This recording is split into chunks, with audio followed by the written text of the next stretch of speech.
Oi, oi! I have been writing columns for GG for a little while now. I think I'm up to number 10 in the anti-post insight columns. There's a few bets that have been suggested in there. There are 2 bets suggested that will be up in the column this week. I can tell you what they are. You can go and read the links in the description for those columns to get the full reasoning. But it's Echoes in Rain for the Mare's Hurdle. She's 11-1 with Sky Bet, but she's a general 10-1 shot, so put her up at 10s. And Paisley, general 8-1 shot. A couple of places are 9s. I think I put it up at 9s because a couple of places up for grabs. But I've touched on Paisley before. You've seen in some other videos I put Classical Dream up. That was non-run no bet. Whether he turns up or not, I don't know. But I've always said that they're the 2. Recently said they're the 2 to get on side. The point of this video, I did one for the novice chasers and novice hurdlers. My thoughts on those horses. This is the seasoned chasers and seasoned hurdlers version. So I've done an A to Z. I'll consolidate that into one big bad boy document nearer the festival. But for now, I'm just going to quickly try. I'll try to do it quickly. Run through the A to Z of the season chasers and hurdlers. So I'm doing it from 2 documents. If I get it alphabetically incorrect, then I apologise. But without further ado, I'll just try and run through it as quick as I can. You can read the columns. I'll put the links to them in there. And that's the key thing with it. I don't want to go through it word by word because you can read it yourselves. But I'll just give you a quick spin of it because some people prefer to listen to it in this way. Some people prefer to read. So let's crack on, Dave. Let's stop waffling. A Plutard obviously was already winner of the race last year, like a wide margin winner. I know people talk about pace collapses and different speeds and all those types of things in there. The run at Haydock was a big worry, wasn't it? Henry sent a few horses over that haven't done it, and I touched on that a little while before with Manella Rindo and the King George last year and stuff. I don't know with him. Like, I think he's hard to trust. There's just a lot to temper enthusiasm about him, so I'm not sold on a Plutard. Hoi Signor, I love this horse. You guys all know that I do. I still think that, I think he's 66 is top price. It could be worth toying with him, right? He's going to run in this Cotswold Chase. He hasn't shown any of his novice form really this season. She's been happy with how he's been going, like especially Kempton. She didn't want to run him there, did she? Pete Scudamore did, and the owners. So I was pleased that they did run him there, let him have a go. But she was happy with how he ran, to be fair. Maybe she's getting a bit, I don't know, blind with this horse, just like I am, but 66 is stupid. Let him run in the Cotswold Chase. We know that doesn't necessarily mean that he's going to be a Gold Cup horse, but I'm talking about him here saying 66s for the Gold Cup could be tempting. He's like 12s, isn't he, or 10s for the Cotswold Chase, so he's probably going to be a bet this weekend. There will be a preview coming out for Cheltenham bets, but we'll talk about him. So I'm not completely lost on him. He's a big price for a reason, though, right? Allaho, we don't know whether we're going to see him or not. I think it's interesting to say that if you look at him after a break, right, people will start to talk on these sorts of things. His run next time out was significantly higher. So I put some numbers in this article. Plus 29, plus 18, plus 20, plus 10. So each year he's running, maybe he's finding less improvement after that comeback run, but he's probably running in better races. Maybe those ratings will be a little bit higher. He's rated 177. So let's be honest. If he is, that last run was £10 he improved the run. If he's £10 below that, runs to 167, he still wins the Ryanair. I think he does win. He's one of those that you've got to imagine there'll be boosts, etc. On this horse nearer the time. So while I get that people are saying he could be an odds-on poke, I'd be leaving Allaho for the time being. I wouldn't want to get stuck in any more on him, even if you already had. Ashdale Bob, over the seasoned hurdlers now. Mostly seen on slower ground, but his peak RPR came on good to yielding last year behind Classical Dream at Punchestown, didn't it? I don't think this horse could win a stayers hurdle in the slides, regardless of how small it would be. He did run well in that Coral Cup last year, didn't he, off a 152. You got to say they got to have half a stone in hand that they're going to go and do that. But I don't see how he's improved to be there. Not really sure the 10 or 12 to 1's warranted on him, but you could see him maybe staying on for like a 4th, never near a 3rd, something like that possibly. The 10 to 12 to 1 maybe only looks right if the field don't turn up. Blazing Carl is one of those horses that might not turn up. I just thought he was a really big, clumsy horse over hurdles. I didn't have him pitched as the Albert Bartlett winner, and everyone's talking about him like he won an Albert Bartlett. Again, talking about Penhill coming back and doing it. That was Willie Mullins that did it. I know people like Charlie Burns, and they'll say that he is a plot trainer and all those types of things, but it's very different to do that in a grade 1, and he's not intentionally done these bits and pieces to him. I don't know what the difference was in setbacks for Penhill and Blazing Carl, about how much work they've missed and stuff, but let's remember that Penhill ran after Cheltenham and ran at the Punchestown Festival, so it was a shorter break. Blazing Carl's having a longer break, given that he hasn't run since December 2021. And Penhill had 9 runs over hurdles in total before he ran in and went in open company and won that. Blazing Carl's just had 3 spins over hurdles, I think. So I can't have Blazing Carl at all. even for the Brown Advisory, Leona. Blue Lords in here as well, as I mentioned, as the season chasers. Be interested to see what goes on at the Dublin Race Festival for me. I know the owners are running so royal over there, or they're intending to. Doesn't matter. Goes to show that they don't mind running their horses against each other. I want him to go to the Ryanair because I put him up at a big price in there, and there could be, it could be an all right shout in there. We'll see. Right, we've got a lot of stuff going on now. We've got Dublin Race Festival. We've got the Clarence House Chase. He's sort of given himself a chance to say that he does deserve a go at the Champion Chase. But look at what Chacon did when stepped up in Trip. Like, maybe he's not the same horse. And there was a crucial mistake made by Chacon in that race as well. So I think while he wouldn't have won it, is he a yardstick that you want to use anymore? I don't really know. Brave Man's Game, very good horse. I do like him. He was a bit unfortunate last year with Cheltenham with the ground and stuff, wasn't he, to run. I was place laying him anyway. I don't know with him. The Kempton run was good, but like La Presse probably wasn't sound throughout the race.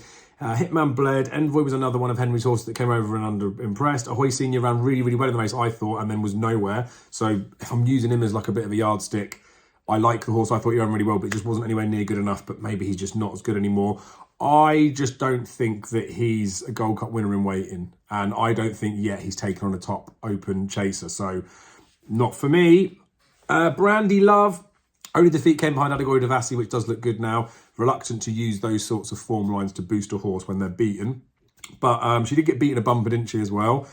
And she hasn't been to Cheltenham. So I wonder whether there's something quirky about this mare and those festivities are going to kill her. Clearly got some ability. I would want to steer clear of her for the time being. Like, I don't, even if we definitely know she's going to run, I think there's enough question marks about her to say that she doesn't really warrant being the price that she is. So people will get annoyed with that, but she's got something about her, isn't she? I think she's a bit too quirky. Chacon entries all over the shop, and he didn't want to step up in Trip. He's just not a 2 miler anymore. Surely you'd save him for somewhere else. I can't see him coming to Cheltenham, so we can move on. Who would be next? Conflated. All roads lead to the Gold Cup. I wonder whether we should have run it last year, but then I think maybe it may help him for this season. I sort of like him, to be honest with you. The withdrawal of a Plutard at Christmas made things a little bit different, but like, again, in hindsight, he was probably a bet then. As your top price, 14 to 1. I don't know what the prices are now. This was written a couple of weeks ago, but he was 10 to 1 and 1 and no bet. I don't think that's a bad price. I think I can make a bit of a case for Conflated. I think he was maybe 20 plus on the exchange. He's one of those that will be shorter on the day for definite in terms of that exchange price. So I've had a couple of quid on Conflated. Not put him up in the column, but I've had a couple of quid on the exchange because I just think the price was wrong in there. If I thought 14 was okay, then 20 plus on the machine was definitely worth taking. Don't need to talk about Constitutional, do I? I just think he's an absolute weapon of a horse. Who be ABCD? Echoes in Rain. So she's one I've liked for a long time, right? She is only a 7-year-old. I think seems like she's been around for ages, and people have been slating her for ages as well. She is keen. Some races she has more recently shown that she doesn't always have to be keen. I think her form is very progressive. I think she gets better every single season. The run at Galway was good. The run in this Irish Zero, which was real good. And I think she caught some eye, didn't she, in the Hatton's Grace when she fell. So I think she's officially rated 150, which is £3 shy of Marie's Rock. But I touch on Marie's Rock, I'll go on to her in a little bit, where I think like she's like a dour stayer, whereas Echoes in Rain's a bit more of a speedy horse. Didn't work out last year for in the Mare's Hurdle. The 3 horses that were in the first 3, you've got like Mrs. Milner was a Potemps winner. You got Marie's Rock that does dourly stay. I think was it Queensbrook that was second? But they're like horses that do want between 2.5 and 3, I think. So a speedier run affair, I think she's got a chance. I do think when you look at the other ones in there, she's like ahead of the second favourites, like your Brandy Love and Love Envoy, who I can pick holes in. I think she's too big a price, to be honest with you. So she's a bet. I reckon she's got a proper chance, to be honest with you. Energamine, like real good horse, isn't he? It'll be interesting to see about this Clarence House Chase at Cheltenham. I've always had a bit of an issue with Edwardstone, but not like a founded reason, have I? We'll see that he's just one of those I just can't really warm to. I expect Energamine to batter him at Cheltenham. Whether he will or not, I don't know, because we saw what happened with Shishkin. It didn't matter. He came in and shit home at Cheltenham, didn't he? But yeah, Energamine deserves to be the favourite. I don't need to say too much more about him. Epatante, twice behind Constitution Hill this season, isn't she? I did think at the beginning of the season she could be the one for the mares. Obviously, Nicky Henderson didn't enter her. His comments after suggest she's definitely going to run in the mares. So again, I had a look on the machine. I think I got some 10.5 for maybe like a tenner or something. So nothing major. I just wanted to try and get something double figures. She's never been that in the market. She's top price 6-1 now. She's going to run this weekend the Yorkshire Mares Hurdle, Yorkshire Rose maybe it is at Doncaster. She's going to win that because Molly Ollie's Wishes isn't really an out-and-out 2-miler. And then she's probably going to shorten up for the mares in March, which I don't think is warranted, to be honest with you. I think she should be about a 10-1 poke as it stands now. And then you might be tempted to back her. But that's the way the bookies are doing it, aren't they? They're pricing it as the way they are. Even think back to that Aintree run, right? I know she's won readily, as the Racing Post comments were saying, she won by a wide margin, but Zanahiyr fell, and I think Zanahiyr maybe could have had a... so yeah, we'll see. She's got a chance in the mares, that's for sure. Should she be the price that she is in terms of how short she is? Probably not. And she's only going to get shorter after Saturday, so... yeah, I think she's got a chance of winning it, but she's never going to be a bet for me at these prices. Fakir Duderies, mentioned him about non-1 and no bet for the Ryanair. He wasn't that great, was he, the last day when he did go and get a win? He's going to go run at Ascot. We'll see what happens. I think he only runs if Allaho doesn't line up. Don't know if he's that great a horse anymore anyway, but again, it was a price thing. Like, he will go off shorter, so... we'll sort of leave him as that. Flooring Porter's at best 50-50, so we don't know if he's going to go there or not. I don't like his 2 runs this season, but the fact that there is an injury is a positive for me because it means there's a reason why he didn't... sorry, speaking of those. So there's a reason he didn't run so well. There's risk attached, isn't there? He's anti-post 12-1, so if you thought he was going to make it, 12-1's probably not a bad price. But the non-runner money back at 5-1, it's not worth it. I'd like his form there. We've got question marks about him. He's been on there fresh. Not for me. EFG. Galloping Deschamps. Beast, isn't he? Don't think there's any concerns over his stamina personally. 1 over 3 miles as a novice hurdler, didn't he? It's crazy to think he's just turned 7. But I talked about that with Echoes in Rain. Like, she's had loads of experience. This guy, less so. He's very short in the Gold Cup, but deserves to be there, doesn't he? Gentleman to me, ready winner at Aintree last year, beating Edwardstone. Again, that's where I felt like Edwardstone does have his chinks. I don't know. I don't know what they're doing with him, to be honest with you. I don't think he's a Cheltenham winner. I feel like it's madness, but I feel like he's won for another spring festival, and I feel like his mark, I think he's 158. I reckon he could be he could win a handicap, like a mid 150s horse, but that's where I see him. Do not see him as a champion chaser. Not going to happen. Move on from him. Grenadine didn't race at last season's festival. Not entirely sure if they're planning on running him or not. Could potentially go for the game spirit, they'll pick up a race. Don't think he's in with a winning chance, but I'd rather see him come here fresh if they run him in the champion chase. So we'll see what they do with him. I'd rather see him come here fresh. He'd be more interesting then, I think. Home Brother Lee, I played him down in the List Mudden Hurdle, didn't I? Won nice at Christmas. I don't think his form's up to much. I don't think he's a real Grade 1 horse. Even when you go back and look at his Down Royal run, which was on better ground, he beat Off You Go, didn't he? Silverdor Ziggy was in there as well. Like, I just don't know that his form is much better than like a 150s horse.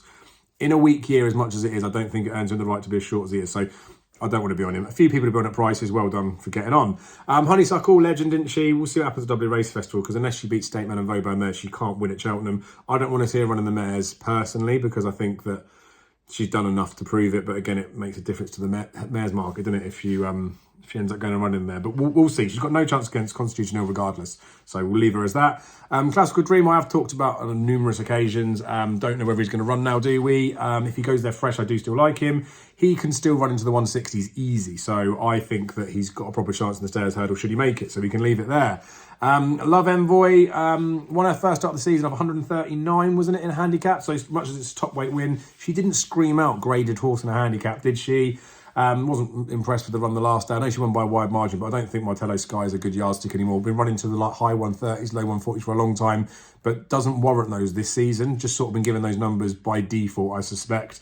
I think she's going to be, I don't know, she might struggle, or she'll be found out in better company.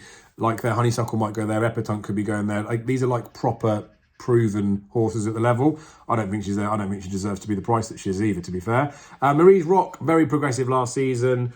She was beaten off 135, wasn't she? I think it was in the Greatwood. She did go and win both mares races at Cheltenham and Punchestown. I just wonder if she's more stamina-laden than maybe people are trying to believe. Like, that Real Kill was on soft ground and she stayed, didn't she? And then, like I say, that race last year, Mrs. Milner was in third. Like, it seemed to suit the horses that were staying. She did show a turn of foot at Punchestown, didn't she? Because Nico dropped his whip as well. But things like Echoes in Rain, Epitante, Brandy Love, Love Envoy, and then maybe even Honeysuckle goes there. They are proven 2 milers, or proven at 2 miles.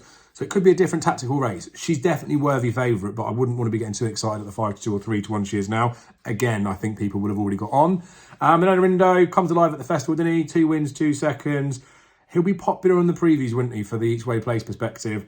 Depends what's happening with Jack Kennedy as well, doesn't it? Because I suspect he'd be riding Conflated.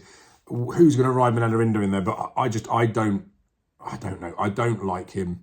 Third prospect for it doing it. I know he's got the form at Cheltenham. Could be one of those at big prices, but I'm not going to entertain him, to be honest with you. Noble Yates, I'm a bit stumped with him. I can't believe the price that he is for this. Wasn't very good in the Ultima last year, if we're being honest, is he? And he was a Gold Cup winner. A Grand National winner. But even that run at Aintree doesn't look so good, does it? Everyone's poo-pooing Ahoy Senior and he battered a fence. The fact a horse went and did like he did, like he was dropped in and sprinted away, like that can't happen. So he's not a Gold Cup horse to me. I know he's only a youngster and he could be improving, but yeah, he shouldn't be the price it is. It's way, way too short. Nube Negra, I was disappointed that he didn't win the Desert Orchid when Edwardstone unseated, so that's a massive worry. Quicker Ground could be crucial to him. Who knows? Like he could be one in the place market or without markets when it comes to Cheltenham, because you might get without Energumene and Edwardstone in there, and he could run well. So I do quite like him, but he's not going to win a champion chase, is he? But yeah, maybe Quick Ground could help him, couldn't it? And it might defeat the others, because Edwardstone doesn't really want it real quick, and neither does Energumene, I don't think. But it's never going to be real quick, is it?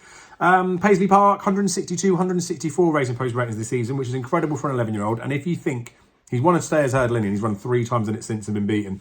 2 of those, the last 2, are 163 and 162 RPRs. So he's proven he's potentially the same level. I know he's going to run in the Cleve Hurdle now, which he's won 3 of them. He would have won 4 if it wasn't abandoned, I would have thought. Home by the Lee posted 163, and he's the favourite for the race, which we get, right? That was over 3 miles this season. He's the only other horse to do that over 3 miles. Tiapu's going to run tomorrow, so that could be sort of flying the ointment, but he's proved that he's capable of those numbers still. We've talked about it being potentially a weaker renewal. His RPRs this season would have been enough to put him pretty close, I think. So that's why he's a bet. I've mentioned him for a few weeks. Probably should have put him in before the news came about Florian Porter, but it is what it is. I don't know how much more he's going to shorten, to be honest with you. So it's more the case of getting him on the column as opposed to thinking that right now is the time to stamp your authority. But he could shorten after Saturday. He could equally drift though, couldn't he? Protectorate's going to run in the Cotswold Chase. He should be shitting home in that. There's no 2 ways about it. I apologise for swearing, but like he should be. We'll have to see. Got a proper chance, isn't he? But is it a winning one? He's gonna have to crap home in that race, isn't he? Saint Sam, don't really like failed novice chases over hurdles, but I know people talk about Big Bucks and Bouvert Dare and stuff. He is by Saint to Saints. Gelino Bello's the same. Like, these are proper chasers. They're meant to be chasers. So doesn't really buy into me. I don't understand how he's a 12-1 poke. I don't think his form shows that he's done anything to run into a 150s, let alone beyond. So I don't understand why he's a 12-1 poke. So if you do know why, let me know. She wears it well, yet to travel at Cheltenham. Not had a lot of racing. She's run 7 times in the last 9 months, so I feel like she's improved. Last run beating Queensbrook when she's getting a bit weight was a racer post rating of 149. That was a career best, and I don't see how she's going to go beyond that, so leaving her alone. Shishkin was shamed to see him so poor in the Tingle Creek, but he did run all right for a long way, didn't he? We'll see what he does at Ascot. I know people are putting him up for the Rhino, but the value of the price is not there. You want to learn and find out if he's okay, because he could be okay, but if he struggles at Ascot, then he's just gone, isn't he? Or at least gone for this season. So leave him alone for the time being. State Man, we did like him for the Supreme last year, didn't we? Fell similar to Saint-Ouen when they went and stuck him in a county. You can see why he did it. We were probably starved, if you think in hindsight, of him and Constitution Hill going against each other, but he looks much more improved, whereas Constitution Hill looked like an absolute worldie last season anyway. So has State Man bridged enough of the gap to be competitive? I think we'll find out at the Dublin Racing Festival. He should be winning that comfortably if he's going to have any chance of getting anywhere close to Constitution Hill. So let's see how that goes. Statler took some stick, didn't he, Paul Townend, for that ride? I liked it. First one in open company. It was over a trip that wouldn't have suited. I know people will say he should have gone and won it, album fight, all that sort of stuff. I think he's about the right sort of price. I think he's got a chance. I like him. I think the way that he finishes after that last fence and the way that he jumps, like he jumps proper for a Gold Cup horse, he stays and he's got that little turn of foot. So I like him. I think Statler's got a proper chance. Tiapu, I mentioned he's going to run tomorrow, so that'll be Thursday. We'll see what he does. At the moment, we've got his question marks about his stamina, right? There's nothing to say that he doesn't say, there's nothing to say that he does. We'll find out. He's given Longhouse Poet and Beacon Edge £9. If he batters them, then proves that he's up there. But his form's a little bit in and out, innit? He's had some really, really good runs and he's had some dodgy, bad runs. Comments from the trainer as well about saying about him needing soft. Could be the case, but it could just be that his trip was wrong. So we'll find out. I don't like him at the price that he is. I'd want to see him run tomorrow and then reserve judgment. But as it stands at the moment, I don't think he'd win a Stayers. If he shows me something tomorrow and wins comfortably, then potentially he could, but I wouldn't want to be getting on him now. I'd rather wait till he's run. And then Vauban's in here. No match for Cheltenham was the last day. He missed a little bit at the start of it. He was very good last year as a juvenile, but we know how hard it is for the 5-year-olds to go and do it. And I think that little setback, whatever at the beginning of the season, that you need a perfect run into it if you're going to do it as a 5-year-old. Without Constitution, he'll be in there. And Constitution is always there. So Vauban, I like him. Don't think he's a champion hurdler. We'll see how he goes at Dublin Race Festival. Like, he has to reverse that form with State Man if he's to be on that progressive, sharp curve, which is going to be needed to make his presence felt in a champion hurdle. So I'll put the links in the articles below. Appreciate your comments, subscription, so subscribe to the channel, notification bell, and liking the video. There'll be a Cheltenham preview coming out for Trials Day. There's loads of content coming out now because it's all starting to ramp up. So again, thank you for your support. Be lucky, and I will speak to you again soon.